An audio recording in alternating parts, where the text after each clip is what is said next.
बिस्मिल्लाहिर्रहमानिर्रहीम अस्सलाम वालेकुम मेरी प्यारी माँ और बहनों, मेरे किचन की मलका क्यों, क्या हाल है आप सबका। उम्मीद करती हूँ सब ठीक ठाक होंगे।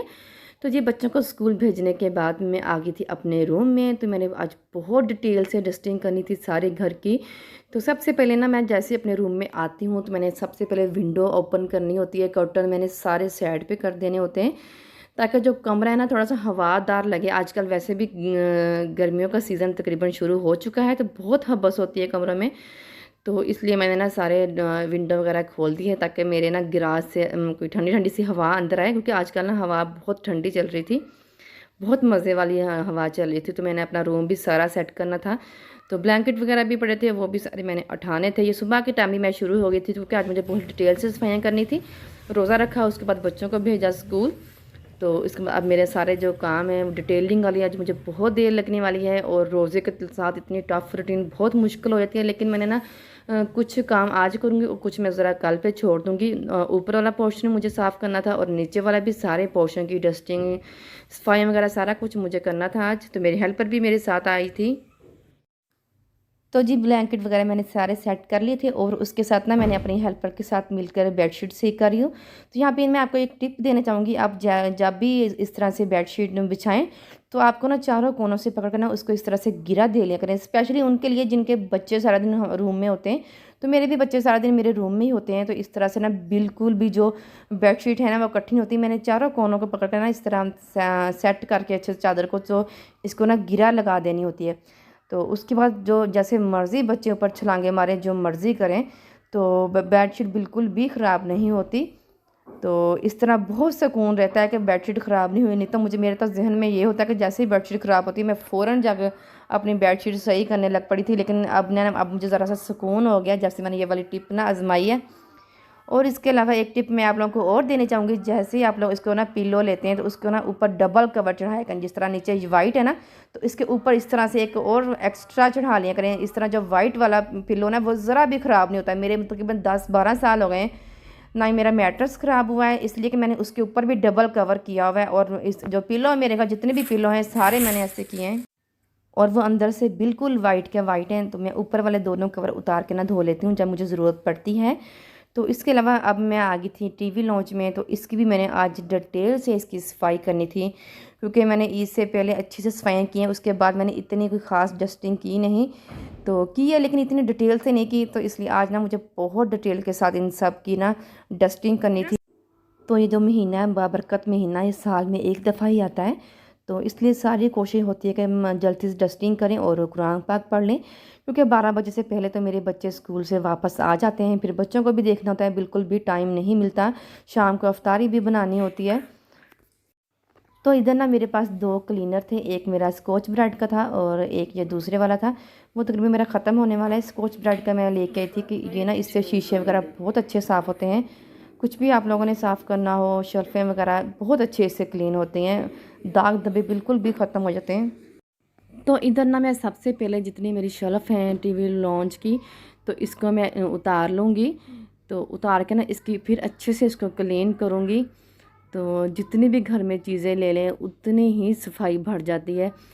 तो सारा फिर मेंटेन रखना पड़ता है घर। अगर घर सजा लो आप लोग, उसको मेंटेन ना रखो, उसकी क्लीनिंग ना करो, तो फिर चीज़ें भी ख़राब हो जाती हैं और फिर मज़ा भी नहीं आता है, एवं फिर पैसे भी ज़ाया हो जाते हैं। तो इन चीज़ों की ना बहुत केयर करनी पड़ती है। मैं तो बहुत अपने घर की केयर करती हूँ ताकि कोई भी चीज़ मेरी ख़राब ना हो। तो अल्लाह का शुक्र है कि कभी भी इस तरह हुआ ही नहीं कि मैंने डस्टिंग टाइम से ना की हो। तो तकरीबन रोज़ का मेरा मामूल है कि जैसे भी डस्टिंग हो मैंने रोज़ ही डस्टिंग करनी होती है। तो जो डीप क्लीनिंग होती है वो मैं हाँ वीक में एक दफ़ा तो ज़रूर कर देती हूँ डीप क्लीनिंग। तो जी मुझे ना मेरे सब्सक्राइबर ने पूछा था कि आप ही ये वाली चीज़ क्या है, तो ये मैं आप लोगों को बताती चलूँ। ये सॉल्ट लैम्प है, नमक वाला। जब मेरे हस्बैंड खेड़ा गए तो वहाँ से लैम्प लेके आए, 3-4 तरह के लेके आए थे। तो कुछ मैंने गिफ्ट कर दिए और 2 मैंने अपने घर में रख लिए। तो इससे ना बहुत जो जिनको थोड़ा सांस का प्रॉब्लम होता है उनके लिए बहुत अच्छा है ये वाली चीज़। तो इसलिए मैंने इस तरह फ़र्श के नीचे स्टैंड है इसका, छोटा सा स्टैंड के ऊपर इसको मैंने रखा हुआ है।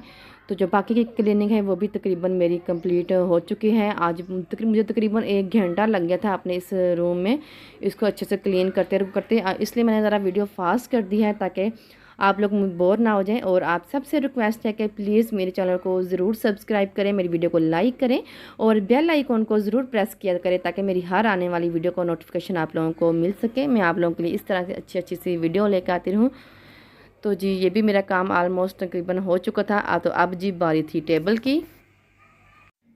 ये टेबल तो कोई दिन में 2-3 दफ़ा साफ़ हो जाता है, क्योंकि जब हम लोग रात को रोज़ा अफ्तार करते हैं कि इधर ही बैठ के करते हैं, तो उसके ऊपर मैं चादर सी बिछा लेती हूँ। तो उसके ऊपर फिर मैं जो खाने पीने का सामान है रखती हूँ ताकि मेरा टेबल ख़राब ना हो। और इसकी जो साइड पे वेलवेट लगी हुई है वो भी बिल्कुल भी ख़राब ना हो। तो सारा मैं साफ़ करके तो फिर ही बाकी काम करती हूँ।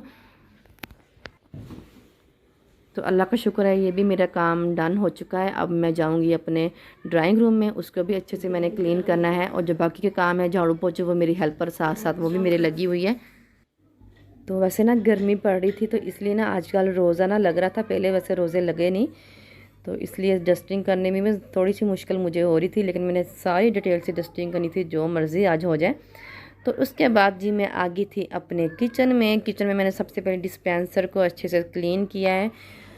तो डिस्पेंसर वगैरह तो आपको पता है कि रोज़ के रोज़ इसके ऊपर हाथ लगते हैं। डिस्पेंसर हो, फ्रिज हो, ओवन है, ये चीज़ें ऐसी हैं कि तकरीबन रोज़ की रोज़ इस अच्छे से इसको क्लीन करनी पड़ती हैं। अगर एक दिन भी ना इनको क्लीन करो तो इसके ऊपर ऐसे ही प्रिंट लग जाते हैं हैंड के। तो ये वाली गिलास की जो चीज़ें होती हैं ना, इनकी बहुत केयर करनी पड़ती है। अंदर से तो मेरी फ्रिज माशाल्लाह अल्लाह का शुक्र है कि मैं साफ़ ही रखती हूँ, क्योंकि मुझे गंदी चीज़ें बिल्कुल भी नहीं पसंद। अपने किचन में ओवन हो या फिर फ्रिज हो, ये तो मेरे डेली का मामूल है ना, इनको मैं डेली से साफ़ करती हूँ। अंदर से मैं वीकली साफ़ करती हूँ। तो आज ना मैं इसको ट्रेस के अच्छे से साफ़ करूँगी। काफ़ी मेरी इसकी ट्रे पे निशान पड़े हुए हैं, तो इसको अच्छे से निकाल के ना तो फिर मैं इसको वॉश कर लूँगी। लेमन मैक्स लिक्विड है मेरे पास, तो उससे बहुत अच्छी इस तरह की शीशे की जो चीज़ें ना तो बहुत अच्छे से क्लीन हो जाती हैं। तो मैं ओवन को भी इसके अंदर से इसी से साफ़ करूँगी और अच्छे से इसको क्लीन कर लूँगी। आप सबको भी थोड़ी बहुत मोटिवेशन हो रही होगी मेरी इस वीडियो से। तो आप लोग मुझे अच्छे से कमेंट किया करें, हर बात आप लोग भी मुझसे अपनी शेयर किया करें कमेंट में, तो मुझे बहुत अच्छा लगेगा। आप लोग मुझसे भी बात करेंगी, मुझसे भी अपने जो घर की बात है वो भी शेयर करेंगी। और इसके अलावा जो मेरी आप लोगों को बात अच्छी नहीं लग रही होती, आप लोगों को लग रहा होता है कि मैं ये काम गलत कर रही हूँ, तो प्लीज़ मुझे ज़रूर गाइड किया करें, तो ताकि मुझे भी पता लगे कि मैं क्या मिस्टेक कर रही हूँ, क्योंकि कोई भी इंसान मुकम्मल नहीं होता। तो इस तरह की मेरी भी बहुत सी हैबिट होंगी जो आप लोगों को पसंद नहीं आ रही होंगी, तो आप लोग मुझे ज़रूर गाइड किया करें। और प्लीज़ मेरी वीडियो को लास्ट तक ज़रूर देखना आप लोगों ने। तो इससे बहुत हौसला अफजाई होती है मेरी कि मैं आप लोगों के लिए इस तरह की अच्छी अच्छी सी वीडियो लेके आती रहूँ। तो जी माइक्रोवेव ट्रे भी मैंने अच्छे से इसको भी मैंने अच्छे से वॉश कर लिया हुआ था। तो इसको भी मैं वापस ना ओवन में अब लगा दूँगी। तो कितने मेरे काम तकरीबन कंप्लीट हो चुके हैं। और इसके बाद मैं अब जाऊँगी ड्राइंग रूम में। तो ड्राइंग रूम को साफ़ करूँगी। ड्राइंग रूम को इतनी साफ़ करने की कोई ज़रूरत नहीं पड़ती, क्योंकि वह बंद रूम होता है, तो उसको रोज़ रोज़ तो खोलना नहीं होता, उसमें इतना मैस भी नहीं पड़ता। तो चलें जी, ये भी काम मेरा डन हो चुका है। अब इसके अंदर रख दूँगी इसको, चल भी बंद हो जाए अब। और इसके बाद चल भी हुण मैं चल दी हाँ अपने ड्राइंग रूम। मैं अपने काम कर रही थी और जो मेरी हेल्पर है वो अपने काम कर रही थी।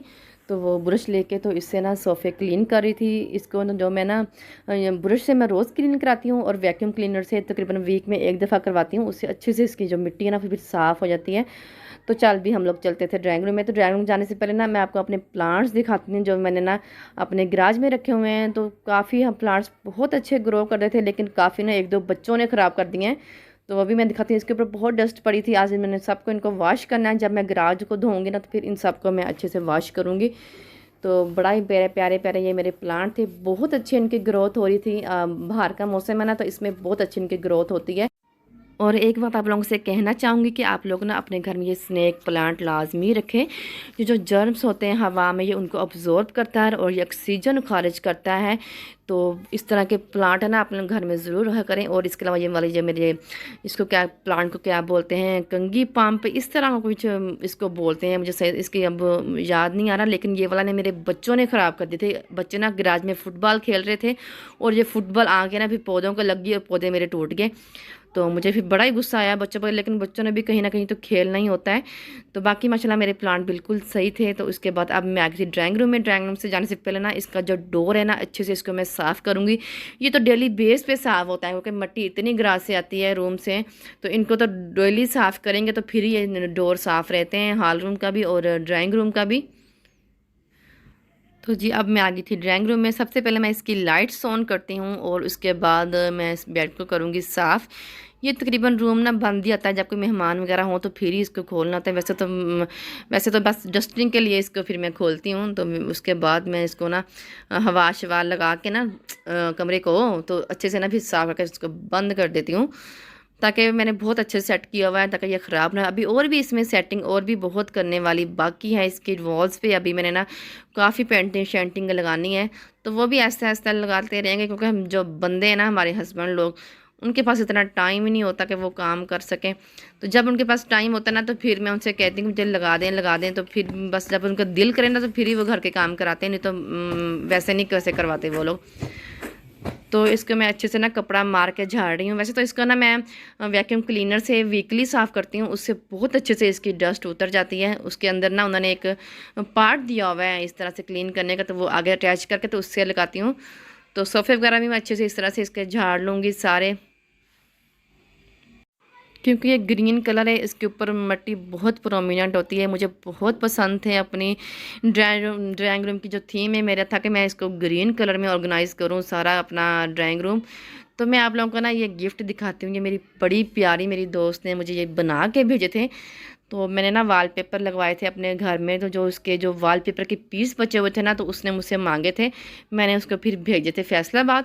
तो वहाँ से उसने मुझे ना ये वाला ना शीशे के बड़े प्यारे से फ्रेम 3 बना के भेजे हैं। एक छोटा है, फिर एक उससे बड़ा है, उससे बड़ा है। तो ना मैं आप लोगों को दिखाती हूँ वॉलपेपर। तो ये मेरा वॉलपेपर था, तो इसके जो पीस बचे थे ना तो उसने इसी तरह से ना वो DIY करके तो घर में इसको इस तरह से बनाया, बड़ा खूबसूरत सा बनाया उसने। तो मुझे इस तरह से उसने फिर भेजा था कि अपनी वॉल पे लगाओ, लेकिन मेरे हस्बैंड ने ना अभी मुझे लगा के नहीं दिया।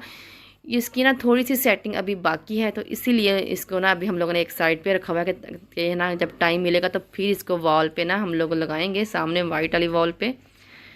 तो इस तरह से ये 3 बने हुए हैं। तो जी आज का व्लॉग हम लोग यहीं पे ख़त्म करते हैं। अभी तो मेरी सफाइयाँ और भी बहुत रहती हैं, वो अगले व्लॉग में आप लोगों के साथ मैं शेयर कर दूँगी। और आप सबसे रिक्वेस्ट है कि प्लीज़ मुझे ज़रूर सपोर्ट करें, मेरे चैनल को भी सब्सक्राइब करें, मेरी वीडियो को भी लाइक किया करें। जब भी मैं कोई नई वीडियो डालती हूँ व्लॉग के हवाले से या फिर फैशन डिज़ाइनिंग के हवाले से, तो आप लोग ज़रूर देखा करें और अच्छे से कमेंट भी किया करें। इस तरह बहुत हौसला अफजाई होती है हमारी, बहुत दिल करता है कि मैं आप लोगों के लिए अच्छी अच्छी सी वीडियो व्लॉग लेके आती रही हूँ। तो अपना ख्याल रखिएगा। सब के जो रोज़े हैं अल्लाह ताला सबको रोज़े रखने की तौफीक दें, और जिनके रोज़े रखे हुए हैं अल्लाह ताला उनको सेहत तंदुरुस्ती दे। अल्लाह हाफिज़।